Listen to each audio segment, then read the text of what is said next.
জিম্যাক্স azithromycin গ্রুপের। এই ওষুধটি ফুসফুস এবং বায়ু চলাচলের পথ, ত্বক, কানের মধ্যবর্তী জায়গা, সাইনাস এবং মূত্রনালী সংক্রমণের চিকিৎসার জন্য ব্যবহৃত হয়। এই ওষুধটি টনসিলাইটিস, সাইনোসাইটিস, নিউমোনিয়া, ব্রঙ্কাইটিস এবং গনোরিয়া জাতীয় সংক্রমণ ও চিকিৎসা করে। এছাড়াও টাইফয়েড জ্বরও নির্দেশিত।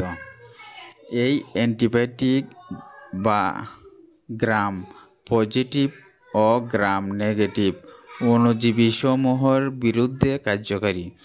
এটি জীবাণু ধ্বংস করে।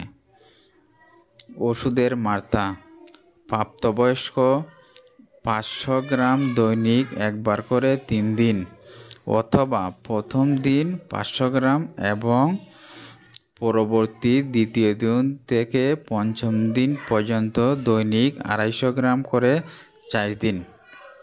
শিশুদের ক্ষেত্রে 6 মাসের অধিক বয়সের বাচ্চাদের ক্ষেত্রে যদি শারীরিক ওজন 15 থেকে 25 কেজি হয়, দৈনিক 10 গ্রাম কেজি হিসাবে 3 দিন, অথবা দৈনিক 200 গ্রাম 1 চা চামচ পূর্ণ করে 3 দিন। গরম পানি ঠান্ডা করে পাউডারটি ভালো করে মিশাতে হবে। এই ওষুধটি খাবারের আধা ঘন্টা পরে সেবন করতে হবে। অবশ্যই মনে রাখতে হবে, ভালো করে ঝাঁকিয়ে সেবন করা অত্যন্ত জরুরি। আরেকটি বিষয় খেয়াল রাখতে হবে, অবশ্যই গায়ের এক্সপায়ারি ডেট দেখে ক্রয় করবেন।